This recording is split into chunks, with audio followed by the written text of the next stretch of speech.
یہ انداز بیاں اگرچہ میرا شوق نہیں، لیکن ہو سکتا ہے میری بات تیرے دل میں اتر جائے۔ ایک کلمہ ہی ہے نا جس سے بندہ مسلمان ہو جاتا ہے، اور ایک کلمہ کفریہ کلمہ ہے جس سے بندہ کافر ہو جاتا ہے۔ بندہ 3 بار کہہ دے کہ مجھے قبول ہے تو اس کا نکاح ہو جاتا ہے۔ اور اگر بسم اللہ الرحمن الرحیم، دل سے نکلی ہر بات اثر رکھتی ہے، پر نہیں طاقت پرواز مگر رکھتی ہے۔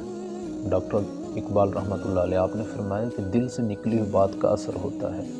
ہر بندہ پوچھتا ہے کیا بات ہے، نئی بات۔ یہ بات جو ہے نا، یہ بڑی کام کی چیز ہے۔ اگر شہد سے کوئی میٹھی چیز ہے تو وہ یہی بات ہے، آپ کے میٹھے بول ہے، اور زہر سے کوئی کڑوی چیز ہے تو وہ بھی آپ کی بات ہے۔ غصے میں خاموش رہیے گا ورنہ آپ خرابی کرو گے۔ وہ کہتے ہیں کہ جو بول زبانوں نکل گیا وہ تیر کمانوں نکل گیا۔ تو یہ الفاظ جو ہیں، یہ آپ کے بول جو ہیں، یہ تیر ہیں۔ ان کو بڑے دھیان سے استعمال کیجیے گا۔ سخت کلامی سے لوگوں کے دل نہ چیریے گا۔ سخت کلامی کہتے ہیں یہ ایک شعلہ ہے، یہ ہمیشہ کے لیے داغ چھوڑ جاتا ہے۔ لمبی زبان جو ہے لمبے دھاگے کی طرح یہ ہمیشہ الجھ جاتی ہے، اس کو سمیٹ کر رکھیے گا۔ اگر ہم لوگوں کے دل جیتنا چاہتے ہیں تو طاقت اور دولت سے نہیں، اچھے اخلاق سے، اپنی زبان سے، اپنی بات سے ہم لوگوں کو فتح کر سکتے ہیں۔ حضرت آدم علیہ السلام نے اچھی بات کی، اللہ پاک سے معافی مانگی، اللہ پاک نے قبول فرمایا۔ اور مردود یہ جو شیطان ہے، اس نے بری بات کی کہ میں کیوں سجدہ کروں، میں اچھا ہوں، میں بہتر ہوں، بری بات کی، مردود ہوا، لعین ہوا۔ حضرت نوح علیہ السلام آپ نے 950 سال تبلیغ فرمائی، تو 950 سال ہر روز نئی بات، سوچیں کتنا علم ہوگا۔ ہر روز نئی بات، ہر روز نیا چیپٹر، اور لوگوں کو سمجھایا۔ انبیاء علیہ السلام نے لوگوں کو باتیں سمجھائی ہیں نا، علم سکھایا ہے، علم سے معرفت اور علم سے ساری حقیقت بتائی ہے۔ تو حضرت موسیٰ علیہ السلام آپ نے فرمایا وَاحْلُلْ عُقْدَةً مِّن لِّسَانِي يَفْقَهُوا قَوْلِي، یا اللہ میری زبان کی گرہ کھول دے تاکہ لوگوں کو میری بات کی سمجھ آئے، لوگ میری بات کو سمجھیں۔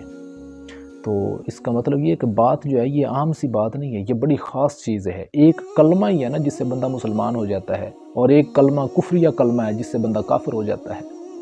بندہ 3 بار کہہ دے کہ مجھے قبول ہے تو اس کا نکاح ہو جاتا ہے۔ اور اگر 3 بار کہہ دے طلاق ہے، طلاق اور طلاق کا لفظ کہہ دے تو طلاق ہو جاتی ہے۔ لہٰذا الفاظ جو ہیں ان کی تاثیر ہے، ان کا بڑا گہرا اثر ہوتا ہے۔ عقل مند بندہ، جب بندے کی زبان کھلتی ہے تو پتہ چلتا ہے کہ یہ عقل مند ہے یا بیوقوف ہے۔ ایک غلط جملہ آپ کو صدیوں ذلیل کر سکتا ہے۔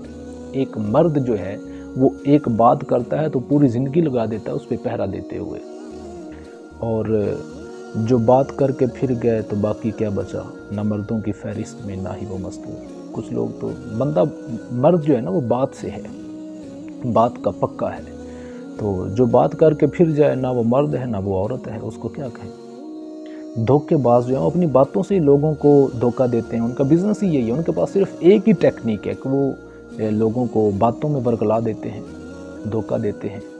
جس زمین میں بیج نہ ڈالا جائے تو اس میں جڑی بوٹیاں اور گھاس پیدا ہو جاتی ہے۔ یہ اچھی باتیں جو ہیں یہ ایک علم ہے، جس دماغ میں اچھی باتیں نہ ڈالی جائیں وہاں پہ شک پیدا ہوگا اور جہالت پیدا ہوگی۔ لہٰذا حضور پاک کی حدیث مبارکہ بھی ہے نا کہ بندہ اپنے دوست کے دین پر ہوتا ہے، وہ یہی باتیں ہیں، وہ اپنے دوست کی باتیں سنتا ہے، اس کی صحبت کا اثر ہوتا ہے، تو اچھی باتیں جو ہیں ان کا اثر ہے، ٹھیک ہے۔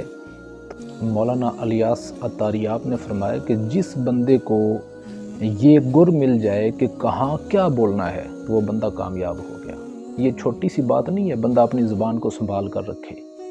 یہ ایک بات ہی ہے نا، بلکہ سچی بات ہے۔ غیبت جو ہے یہ ایک سچی بات ہوتی ہے لیکن ہوتی برائی والی ہے۔ غیبت جو ہے یا گواہی جو ہے یا سچ بولنا، جھوٹ بولنا، یہ ایک بات ہی ہے نا، ان کا بڑا اثر ہے۔ غیبت کرنے والا بندہ، اللہ پاک نے فرمایا کہ جو بندہ غیبت کرتا ہے اپنے کسی مسلمان بھائی کی بری بات جو ہے وہ آگے پھیلاتا ہے، تو اس کی مثال ایسے ہے جیسے وہ اپنے مردہ بھائی کا گوشت کھا رہا ہے۔ تو یہ ایک بات ہی ہے نا، کہنے کو تو ایک بات ہی ہے۔ لہٰذا اپنی زبان جو ہے نا، وہ کہتے ہیں کہ پہلے تولو پھر بولو، اپنی زبان کو سنبھال کر رکھیں۔ یہ آپ کے الفاظ جو ہے نا، آپ کو پتہ ہے آپ کے دونوں کندھوں پہ 2 فرشتے ہیں، وہ سب کچھ لکھ رہے ہیں۔ آپ کے الفاظ جو ان کا بڑا گہرا اثر ہے۔ ایک بار بندہ کہہ دے سبحان اللہ تو جنت میں درخت لگ جاتا ہے۔ آپ غور کریں یہ کتنی بڑی بات ہے، ٹھیک ہے۔ تو یہ باتیں عام باتیں نہیں ہیں، بڑے دھیان سے اپنے الفاظ کو سنبھال کر رکھیے گا